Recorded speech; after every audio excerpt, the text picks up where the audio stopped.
정봉인 목사님은 젊은 시절 서울역 깡패로 살았지만 하나님을 만나고 나서 지금은 양로원 행복의 집을 운영하며 많은 외로운 노인들을 천국으로 인도하고 계십니다. 유리잔 속의 행복 소개합니다. 2002년 내가 이가 아프고 변비가 심해져 불쾌감이 이만저만이 아니었다. 치과에 갔더니 의사가 잇몸을 살피면서 고개를 갸웃거리며 말했다. 치아에는 이상이 없습니다. 큰 병원에 가서 대장 내시경 검사를 받아보세요.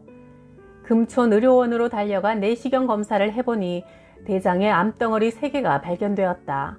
아, 나도 암에 걸리는구나. 일주일 동안 금식하며 기도한 후 국립암센터에 입원하여 7시간에 걸친 대수술을 받았다. 의사는 암세포가 직장, 방광까지 퍼져 있었다고 했다. 마취에서 깨어나자 어찌나 고통스럽던지 하나님께 고통을 없애달라고 기도했다. 새벽 2시경 소리가 들렸다. 너 사랑했느냐? 주님의 음성이었다. 내 양심을 찌르는 질문이었다. 내 마음속을 우렁차게 울리는 그분만의 독특한 음성이었다. 난 하나님의 눈에 들기 위해 남을 사랑하는 척만 했을 뿐 진심으로 사랑하지 않았다. 대답을 못하고 있는데 다시 주님의 음성이 들렸다. 너 섬겼느냐? 역시 대답하지 못했다. 난 하염없이 눈물을 흘렸다. 주님, 앞으론 그렇게 살겠습니다. 하나님을 사랑하고 어려운 사람들을 섬기면서 그들을 위해 희생하며 살겠습니다. 6개월 항암 치료를 받는 동안 80kg 체중이 56kg로 뚝 떨어졌다. 7개월째 고문 같은 치료를 받으러 가기 전날 나는 내 방벽에 기대어 혼자 앉아 있다가 정신이 혼미해졌다. 내 몸이 밑으로 추락하기 시작해 자꾸만 암흑의 허공으로 떨어져 내렸다. 점점 가속이 붙어 이러다간 공기 저항에 온몸이 산산이 부서져 먼지처럼 날아갈 것만 같았다. 어둠 속으로 한없이 떨어져 내리던 내가 다시 튕기듯 방 안에 들어와 있는데 숨 돌릴 겨를도 없이 방문이 열리면서 검은 옷 입은 2사람이 내 방으로 들어섰다. 목사님, 가시지요. 난 직감으로 그들이 천사가 아님을 알았다. 난 그들을 향해 외쳤다. 천사가 아니라면 따라가지 않겠소. 그러지 말고 같이 가십시다. 난 하나님의 종이요. 하나님이 보내신 천사가 아니면 난 당신들을 따라갈 필요가 없소. 그래도 검은 옷 입은 사람은 물러가지 않고 내 손목을 잡으려 했다. 순간 나는 그들을 향해 소리쳤다. 예수의 이름으로 명하노니 썩 물러가지 못할까? 그러자 검은 옷 사람들이 몸을 돌려 가버렸다. 그제야 나는 정신이 번쩍 들었다. 새삼 나 자신을 돌아보았다. 내가 목사라고 자신만만해 있다가는 천사가 아닌 저승사자에게 이끌려 갈 수도 있다는 하나님의 경고를 받은 거라 판단했다. 그렇다면 어떻게 해야 저승사자가 아닌 천사의 에스코트를 받으며 천국에 갈 수 있을까? 단 한 사람이라도 더 주님께 이끄는 목사의 사명을 충실히 수행해야겠다고 결심했다. 그때부터 하나님은 내 병세를 조금씩 호전시켜 주셨다. 그 후 3년 동안 나는 갈 곳 없는 노인들을 하나님께로 인도하는 사역을 했다. 행복의 집이라는 노인 요양원을 운영하며 예수님을 모르고 입소한 노인들과 하루에 2번씩 예배를 드렸다. 세상에 하나님이 어딨남? 사람은 죽으면 그만이지. 그렇게 말하던 노인들도 시간이 지나면 예수님을 구원자로 영접했다. 그래도 악착같이 예수님을 부인하고 세상을 뜨는 분들도 있었다. 행복의 집에선 1년에 10번 이상 초상을 치르는데 죽을 때 예수님을 믿는 사람과 그렇지 않은 사람은 모습이 확연히 다르다. 그 차이를 직접 목격한 사람은 주님을 영접하게 된다. 나도 머지않아 행복의 집에 사시는 할머니 할아버지들처럼 이 세상을 떠나게 될 것이다. 그래서 나는 내 대소변을 치우는 것처럼 내 육신을 닦는 것처럼 그렇게 이분들을 돌보려고 노력한다. 하나님이 언제나 나를 바라보고 계심을 느끼면서 일산 변두리에 있는 아멘 기도원에서 내게 설교를 부탁해왔다. 그 기도원에 대해 들은 바도 없고 원장 목사님과도 한 번도 만난 적이 없었다. 비가 억수같이 쏟아지는 날 우리 부부는 일산으로 향했다. 아내와 함께 일산으로 가보니 예상했던 대로 기도원의 현실은 몹시 초라했다. 그래도 나는 30여 명의 교인들에게 열과 성을 다해 말씀을 전했다. 집으로 돌아오는 길에 불쑥 아내가 말했다. 아까 합심기도할 때 당신이 아멘 기도원의 원장이 되어 집회를 인도할 거라는 영감을 받았어요.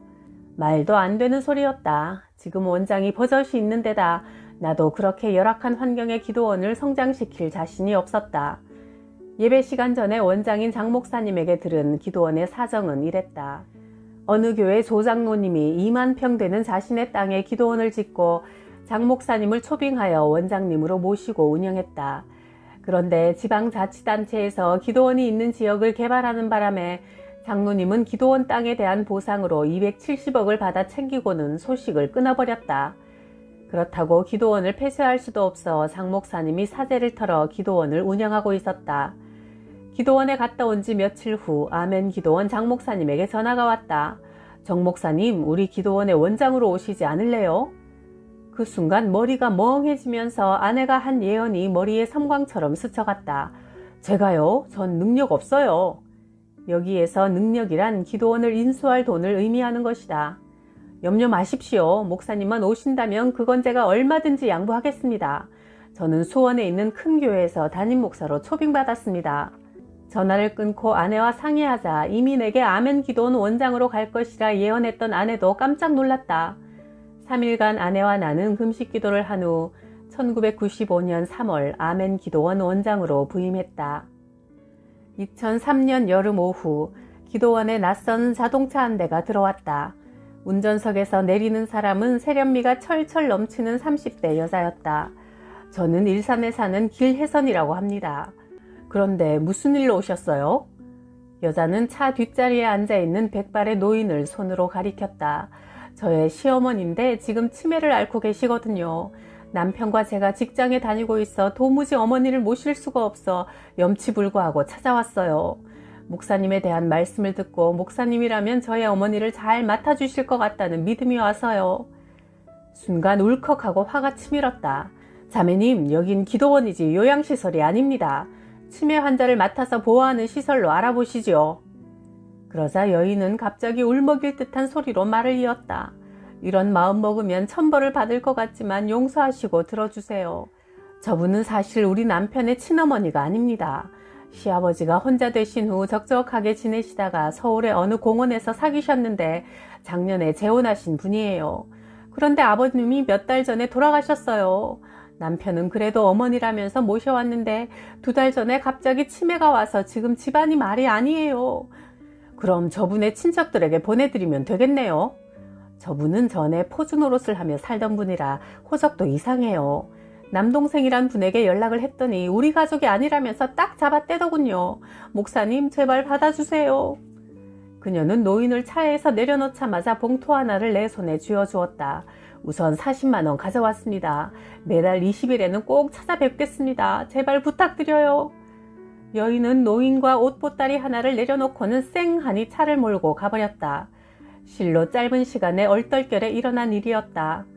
아내는 한숨을 푹푹 내쉬며 노인의 몸을 씻긴 후 깨끗한 옷으로 갈아입히고 기도원 구석자리에 거처할 방을 마련해 주었다. 옷보따리 속 메모지에는 노인의 이름과 나이가 적혀 있었다. 이름은 이난숙 68세. 아무튼 그날 이후 아내는 할머니를 매일 목욕시키고 아침 저녁으로 할머니 방에서 오물로 범벅이 되어 나오는 이불과 옷을 빨아대느라 고생이 이만저만이 아니었다. 그래도 아내는 하나님의 뜻이 있어 이분을 내게 보내주신 거라 말하면서 할머니에게 복음을 전하기 위해 자주 대화를 했다. 할머니, 전에 교회 다녀봤어요? 아니. 그럼 이제부터 열심히 예수님 믿으세요. 그래야 나중에 천국 갈 수 있어요. 알았어. 예배 시간에 할머니는 빠짐없이 참석했고 할머니는 처음 들어올 때와 달리 차츰 건강도 좋아져 화장실에도 혼자 다닐 정도가 되었다. 어느덧 가을이 다가오고 있었다. 그동안 구청에서 기도원의 비닐 지붕을 개량하려는 통고가 몇 번 오더니 이번에 시행하지 않으면 건물을 철거하겠다는 최후 통첩장이 날아왔다. 몇몇 교회에 도움을 요청했지만 거절당하고 막막한 상태에서 하나님 앞에 기도했다. 하나님, 시에서 일주일 내로 기도원 지붕의 비닐을 걷어내고 슬레이트라도 교체하지 않으면 철거하겠다고 합니다. 그렇게 하려면 우선 500만 원이 필요합니다. 제발 500만 원만 주십시오. 그날 새벽부터 아침 해가 떠오를 때까지 하나님께 부르짖고 외출하려고 기도원을 나서는데 할머니가 나를 불렀다. 내가 할머니 방으로 들어가자 할머니가 빙긋이 웃으며 나를 바라보더니 말했다. 정 목사, 내가 돈 500만 원 줄까? 나는 할머니가 또 정신이 이상해졌나 싶어 겁이 덜컥 났다. 할머니가 무슨 돈이 있어서 나한테 그렇게 큰 돈을 줘요? 나 있어. 이전에는 돈이 6천만 원 있었는데 할아버지와 애들이 다 빼앗아 갔어. 그리고 나를 일로 보낸 거야. 내게서 더 빼앗아 먹을 게 없으니까 나를 버린 거라고. 할머니는 치마를 들추고 손을 집어넣더니 종이 한 장을 내게 내밀었다. 여러 번 접혀있는 하얀 종이는 누렇게 물들어 있었다. 종이를 받아 펴보니 세상에 그건 분명 500만 원짜리 자기압 수표였다. 할머니, 이 돈을 어떻게 간직하고 있었어요? 내가 매일 꺼내놓았다가 옷 갈아입은 후 다시 몸에 지니고 있었지. 애들이 다 빼앗아가도 이것만은 가지고 있었어. 이거 정 목사 줄게. 아내와 나는 그 자리에 무릎을 꿇고 기도했다. 하나님, 이렇게 작은 분을 통해 응답해 주셔서 정말 감사합니다. 앞으로는 가장 작은 자라도 주님을 대하듯 섬기며 살겠습니다. 할머니는 기적처럼 우리 기도원의 시급한 문제를 해결해주고 2달 후 세상을 떠났다. 할머니가 예수님을 구주로 영접하고 생명의 끈을 놓아버리기 전에 꺼져가는 목소리로 내게 말했다. 정 목사, 조금 전에 하얀 옷 입은 천사들이 나를 데리러 왔어. 예수님이 나 이제 그만 천당으로 오라고 했어. 할머니 장례를 치러던 날에도 매달 오겠다던 여인은 얼굴조차 내밀지 않았다. 내게 이난숙 할머니는 치매 노인의 모습으로 찾아오신 예수님이었다. 2001년 5월 어느 날 50대 후반의 초라한 행색의 남자가 허름한 봉고차를 몰고 기도원을 찾아왔다.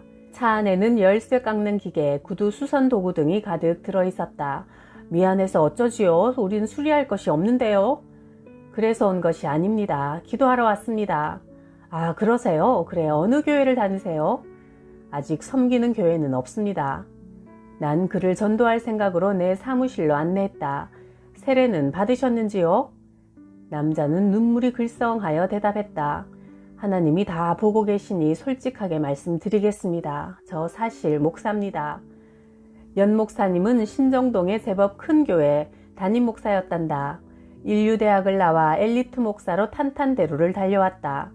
사모님도 이화여대를 졸업한 미인으로 사교술도 좋아 교인들에게 아주 인기가 좋았다. 다들 우리 부부를 부러워했지요. 특히 다른 목사님들은 제 아내가 능력 있고 인물도 좋다면서 시샘까지 했고요. 아내는 대학교 동창들의 남편들과 저를 비교하며 회의에 빠지곤 했죠. 목사가 받는 사례비는 세상적으로 성공한 남자들의 수입에는 비교도 할 수 없을 정도로 초라한 것이라 어느 날 아내는 자신이 직접 돈을 벌어 교회에도 헌금하고 아이들 교육비로 사용하겠다며 보험 설계사 일을 시작했고 뛰어난 실적을 올려 엄청난 수입을 벌었어요. 그때마다 저는 주님의 축복이라 생각했고 그런 아내가 자랑스러웠어요. 아내는 김대중 씨가 대통령이 되기 전에 집에 찾아가 생명보험 계약을 받아낼 정도로 보험업계에서는 판매왕 영웅으로 인정을 받았죠. 하지만 너무 통이 큰 게 문제였습니다. 보험업계의 시선을 한 몸에 받게 되자 자신이 남들과 다르다는 것을 보여주려고 무리수를 두기 시작했어요. 남들보다 훨씬 뛰어난 업적을 올리려는 욕심에 여기저기에서 돈을 빌려 남의 이름으로 보험을 마구잡이로 계약했는데 빌린 돈이 무려 10억 원에 달했어요.